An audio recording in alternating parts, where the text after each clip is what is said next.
News Maharashtra K9 आवाज जनतेचा। पश्चिम आशियातील युद्धामुळे जगभरात कच्च्या तेलाच्या किमती भडकल्या असताना पंतप्रधान नरेंद्र मोदी यांनी रविवारी देशवासियांना पेट्रोल डिझेलसह इंधन बचतीचे आवाहन केले। वर्क फ्रॉम होम, ऑनलाईन बैठका, व्हिडिओ कॉन्फरन्सिंग या पद्धती पुन्हा सुरू करा।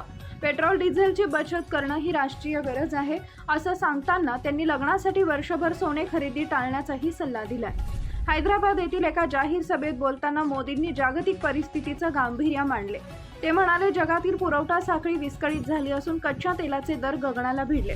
कोरोना काळात आपण ऑनलाईन बैठका आणि वर्क फ्रॉम होमची सवय लावून घेतली होती। आता देश हितासाठी ती पद्धत पुन्हा अंमलात आणण्याची वेळ आली आहे। त्यामुळे इंधनाचीच बचत होणार नाही तर देशाचं कोट्यवधीचं परकीय चलनही वाचेल। जर प्रत्येक नागरिकांना दररोज केवळ 1% इंधन वाचवण्याचा संकल्प केला तर भारत सरकारचे दरवर्षी तब्बल 14,819 कोटी रुपये वाचू शकतात। सध्या भारतात दररोज सुमारे 13,70 लिटर पेट्रोल आणि 29,40 लिटर डिझेल वापरलं जातं। तसेच पंतप्रधानांनी विशेषतः सोन्याच्या खरेदीवर भाष्य करताना म्हटलं की मी देशाला आवाहन करतो की किमान 1 वर्ष लग्नासाठी सोने खरेदी करू नका।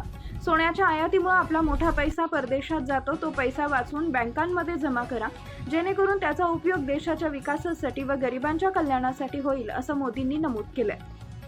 काँग्रेस अध्यक्ष राहुल गांधी यांनी यावर आपली प्रतिक्रिया दिली असून मोदी यांनी सांगितलेले उपाय नाही तर त्यांच्या अपयशाचे पुरावे आहेत। 12 वर्षाच्या कार्यकाळात देशाला मोदींनी काय दिलंय? परिस्थिती अशी आली आहे की लोकांना सांगावं लागतंय की त्यांनी काय खरेदी करावं आणि काय करू नये। हे देशासाठी दुर्दैव आहे। महाराष्ट्रातील महत्त्वाच्या आणि ताज्या बातम्या पाहण्यासाठी आमच्या न्यूज महाराष्ट्र K9 चॅनलला YouTube वर सबस्क्राइब करा आणि बेल आयकॉन प्रेस करा।